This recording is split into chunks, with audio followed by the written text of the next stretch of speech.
jangan mengamalkan ibadah yang berdasarkan hadis lemah. Itu kata sebagian orang. Kita akan bahas itu kali ini.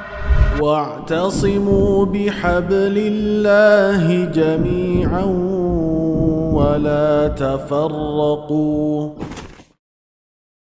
Assalamualaikum warahmatullahi wabarakatuh. Banyak orang yang mempertanyakan mengapa beberapa amalia didasarkan pada hadis lemah. Bukankah hadis lemah itu seharusnya tidak dipakai menurut mereka? Apakah benar para ulama memakai hadis-hadis lemah? Ini yang banyak sekali dipertanyakan oleh orang-orang di luar sana. Akan tetapi sebenarnya masalahnya tidak seketat itu. Jadi kalau kita cari misalkan ulama yang paling ketat dalam hal hadis itu adalah Imam Bukhari. Beliau mempunyai syarat kesahihan hadis itu yang paling berat di antara seluruh ulama hadis. Tetapi kenyataannya beliau masih meriwayatkan hadis yang berkategori dhaif atau lemah dalam kitabnya semisal Adabul Mufrad atau dalam kitabnya semisal At-Tarikh Al-Kabir. Keduanya memuat hadis-hadis yang lemah dan itu bukan hanya cerita tetapi untuk diamalkan. Kemudian Imam Bukhari juga berkata bahwa saya ini hafal 100.000 hadis yang sahih dan hafal 200.000 hadis yang tidak sahih. Ini diriwayatkan oleh Al-Munawi dalam Faidul Qadir. Nah, ini artinya apa? Beliau selain menghafalkan hadis yang sahih, beliau dengan kriterianya yang begitu ketat, semangatnya yang begitu tinggi dalam menyaring hadis, beliau menghafal banyak sekali hadis yang tidak sahih. Dan terbukti beliau menuliskannya dan bahkan mengajarkannya dalam Adabul Mufrad. Kemudian di bawah Imam Bukhari ada Imam Muslim. Beliau tergolong yang nomor 2 yang mempunyai syarat kriteria hadis yang paling ketat. Tetapi Imam Muslim dalam Sahih Muslimnya itu tidak lepas dari kritik karena banyak ulama ahli hadis yang menyatakan bahwa di dalam kitab Sahih Muslim pun ada beberapa hadis yang sebenarnya lemah. Oke. Kemudian ini menunjukkan bahwa hadis yang lemah tidak serta-merta dibuang. Tetapi para ulama yang paling ketat pun ternyata meriwayatkannya dan meminta kita untuk mengamalkan sebagiannya. Kemudian perlu diketahui bahwa para ulama hadis membedakan antara perlakuan ketika meriwayatkan hadis hukum dan hadis yang non hukum. Beda, mereka tidak menganggap ini sebagai sesuatu yang setara. Mereka ketika meriwayatkan hadis yang non hukum, bukan tentang halal haram, mereka tidak terlalu ketat. Ini diungkapkan salah satunya oleh Imam Ahmad bin Hanbal, salah seorang mujtahid mutlak yang paling ketat dalam hal riwayatan hadis. Ternyata beliau mengatakan bahwa idza ruwaina an Rasulillah sallallahu alaihi wasallam fil halal wal haram syaddadna fil asanid.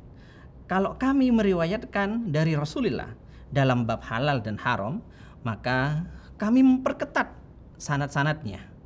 Tetapi wa idza ruwaina anin Nabi sallallahu alaihi wasallam fi fadailil a'mal, kalau kami meriwayatkan dari Nabi tentang masalah fadailul a'mal atau tindakan-tindakan yang bersifat fadilah, bukan tentang halal haram, tetapi hal-hal yang sunnah, wa ma la yada'u hukman, dan tentang tema yang tidak berisi pembahasan hukum, maka tasahalna fil asanid, maka kami bermudah-mudahan dalam urusan sanad.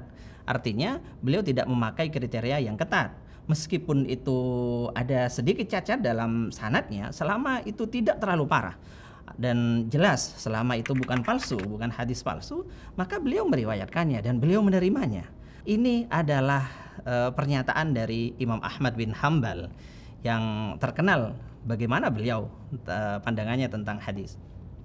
Kemudian bila kita melihat ulama hadis yang lain secara umum, maka sebenarnya ada kesepakatan di antara para ulama bahwa memakai hadis lemah dalam konteks fadhailul a'mal atau perbuatan-perbuatan sunnah itu disepakati sebagai kebolehan.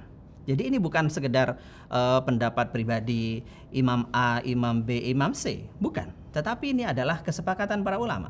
Kita lihat misalkan Imam Nawawi dalam kitabnya Al-Majmu', beliau mengatakan waqad qaddamna ittifaqal ulama 'ala al-amal bil hadits ad-dha'if fi fadailil a'mal duna al-halal wal haram.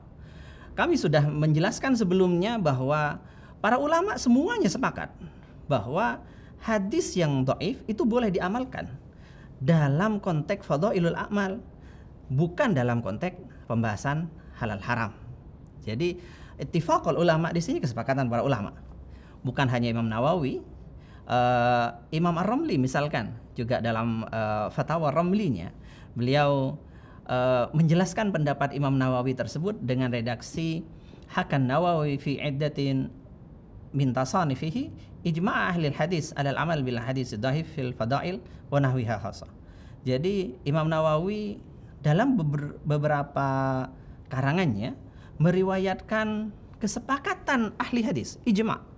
Jadi hal ini merupakan ijma', kesepakatan. Ini berarti apa? Berarti yang melarang hadis dhaif untuk dipakai secara mutlak dalam bab apapun sebenarnya mereka orang-orang yang sesat karena melanggar ijma', begitu. Begitu juga dengan Imam Ali Al-Qari.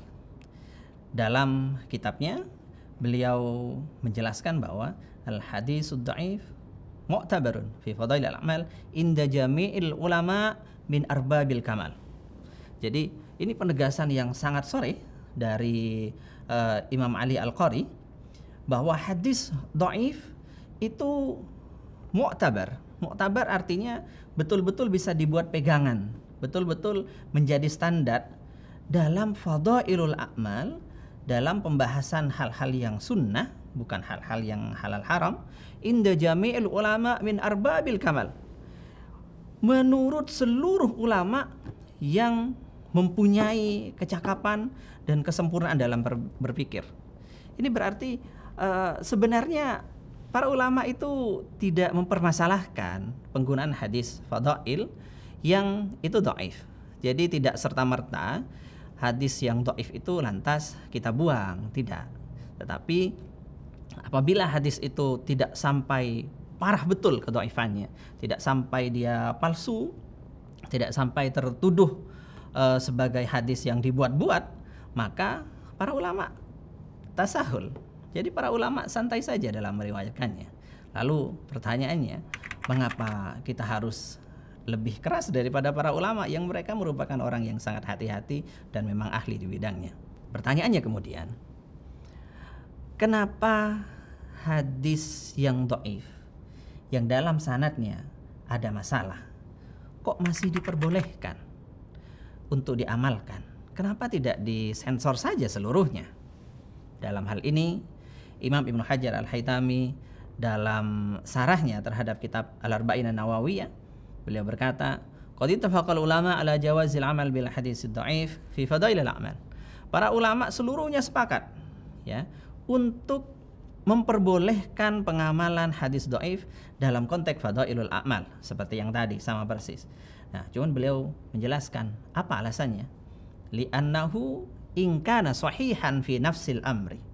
Apabila faktanya hadis itu ternyata sahih, hanya saja kebetulan dalam sanadnya ada masalah, tetapi faktanya ternyata sahih, maka bagaimana? Faqad utiya haqquhu minal amali bihi. Maka hak hadis tersebut sudah dilaksanakan yang berupa pengamalan.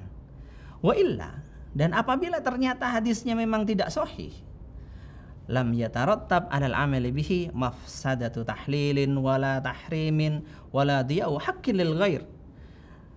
Meskipun hadisnya ternyata betul tidak sahih, maka tidak ada masalah sebab berkonsekuensi untuk menghalalkan sesuatu yang haram atau mengharamkan sesuatu yang halal, dan juga tidak berkonsekuensi untuk melanggar hak-hak orang lain. Jadi sebenarnya tidak masalah. Jadi hadis-hadis fadailul a'mal, hadis-hadis yang tentang keutamaan-keutamaan, hadis-hadis tentang ibadah-ibadah sunnah, maka itu tidak ada urusannya dengan halal haram. Jadi tidak mengapa. Seandainya sahih ya memang itu sudah diamalkan. Seandainya tidak sahih, ya tidak ada konsekuensi apapun yang melanggar syariat.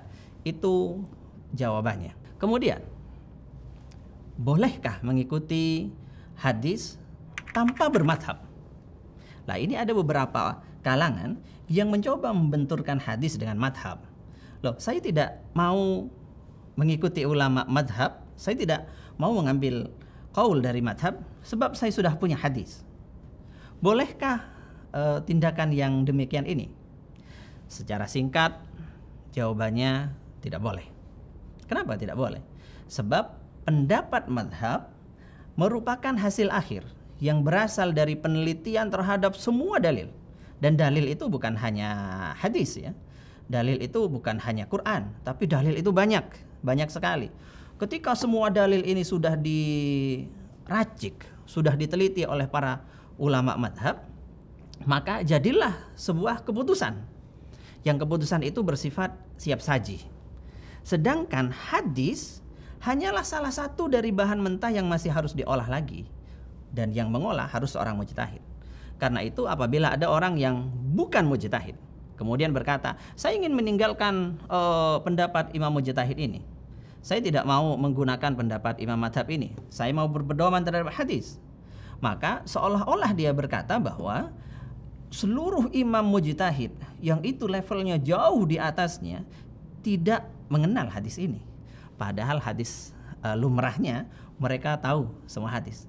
Mereka membahas hanya saja dengan pembahasan yang sangat komprehensif sehingga memutuskan bahwa hadis ini tidak dipakai, tetapi karena alasan yang benar, dan itu dibahas dalam kitab-kitab usul fikih. Jadi tidak sesederhana itu kita membatalkan fatwa seorang mujtahid, apalagi fatwa madhab yang sudah teruji ratusan tahun, bahkan sudah lebih dari 1000 tahun, berdasarkan hanya satu hadis yang dianggap sanadnya sahih. Poin berikutnya, harus difahami bahwa hadis sangat bergantung pada hasil ijtihad. Jadi untuk menilai suatu hadis, apakah hadis ini dapat dipakai atau tidak, apakah hadis ini sahih atau tidak, apakah hadis ini sangat dhaif atau hanya sekedar dhaif biasa, itu semuanya memerlukan ijtihad. Tidak bisa penilaian suatu hadis tanpa ijtihad. Dan karena ini ijtihad, maka hasil akhirnya dapat berbeda. Oke lah, kita anggap penilaiannya sepakat bahwa suatu hadis itu sahih. Semua ulama sepakat bahwa hadis itu sahih.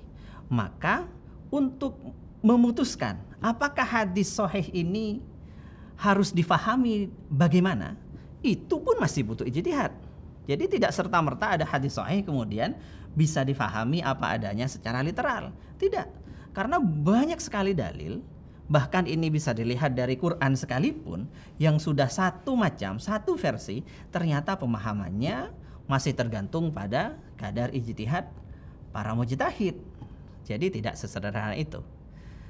Kemudian harus disadari juga bahwa banyak sekali hadis sahih yang tidak digunakan oleh ulama madhab.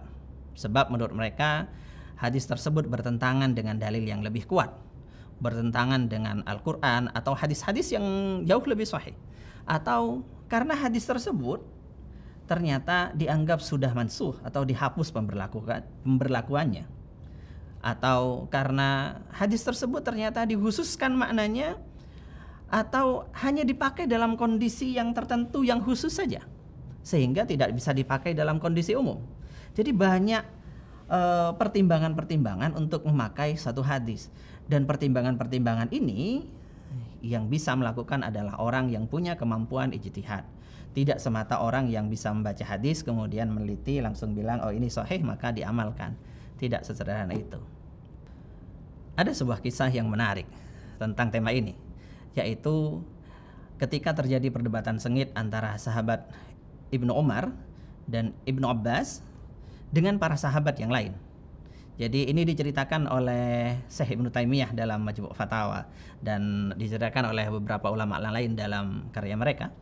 Suatu saat sahabat Ibnu Umar memerintahkan untuk melakukan haji tamattu, haji yang didahului oleh umrah di bulan-bulan haji dengan kewajiban untuk menyembelih dam. Beliau mengatakan haji yang benar itu haji tamattu. Nah, sehingga sampai beliau mewajibkan model haji tamattu ini. Sahabat lain kemudian memprotes fatwa tersebut. Bagi mereka fatwa ini tidak benar. Mereka berkata, engkau telah menyelisihi ayahmu Umar. Kemudian Ibnu Umar bersikeras. Dia menjawab bahwa Rasulullah sudah pernah melakukan haji tamattu, dan itu menjadi bukti bahwa haji tamattu itu harus dicontoh dan wajib dilakukan. Kemudian Ibnu Umar berkata, apakah kitabullah lebih layak diikuti atau Umar, ayahnya sendiri? Mau pilih mana? Kalau dalam bahasa kita mau pilih mana? Mau pilih kitabullah atau sunnah Rasul, atau mau ikut Umar saja? Gitu.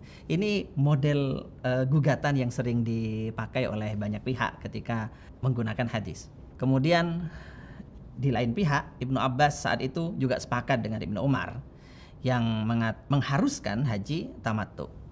Tetapi kemudian para sahabat lain berkata kepadanya bahwa Abu Bakar dan Umar tidak melakukan hal itu loh. Kemudian beliau merespon dengan perkataan yang sangat terkenal. Beliau berkata, dikhawatirkan turun batu dari langit ketika aku berkata qala Nabi SAW, kemudian kalian berkata qala Abu Bakar wa Umar. Wah, ini gawat. Bisa-bisa Allah menurunkan hujan batu kalau aku sudah berkata dengan qala Nabi, kemudian kalian malah membantahku dengan qala Abu Bakar dan qala Umar. Ini tidak seimbang. Nah, ternyata bagaimana dengan ucapan seperti itu, para sahabat kemudian merespon. Salah satunya adalah Urwah bin Zubair yang kemudian berkata, Inna Abu Bakrin wa Umar a'lamu bi Rasulillahi sallallahu alaihi wasallam minka. Kamu jangan berdalil seperti itu, sebab Abu Bakar dan Umar itu lebih tahu tentang Rasulullah, tentang sunnah Rasulullah daripada kamu. Nah, ini artinya apa? Ini adalah jawaban telak bagi kasus-kasus pendalilan yang serupa. Ketika ada orang berdalil dengan satu hadis, maka kita bisa katakan, loh, para imam mazhab lebih tahu hadis itu daripada Anda. Para imam mazhab lebih cinta pada sunnah daripada Anda. Jadi ketika mereka tidak melakukan sesuatu yang secara zahir sepintas bertentangan dengan hadis, bukan berarti kemudian mereka dianggap menyalahi hadis. Bukan begitu cara berpikirnya. Dan kemudian ternyata dalam kisah Ibnu Umar tadi dan Ibnu Abbas tadi, ternyata memang pendapat beliau yang mewajibkan haji tamattu itu adalah pendapat yang lemah. Jadi para ulama sepakat mengatakan haji tamattu tidak wajib karena ada model haji lain, yaitu haji ifrad dan haji qiran. Nah, dari sini kita bisa tahu bahwa hadis tidak selamanya dapat dipahami dengan benar kecuali oleh orang yang ahli. Karena itu sebagian ulama mengatakan al-hadis mudillatun illa lil fuqaha. Hadis itu dapat menyesatkan kecuali bagi seorang ahli fikih. Ini perkataan Ibnu Uyainah yang dinukil dalam karya Imam Ibnu Zaid Al-Qayrawani yang berjudul Al-Jami' fi Sunan wal Adab. Jadi hadis tidak serta-merta dapat dipegang begitu saja karena dia berpotensi menimbulkan salah paham kecuali bagi para fuqaha. Wassalamualaikum warahmatullahi wabarakatuh.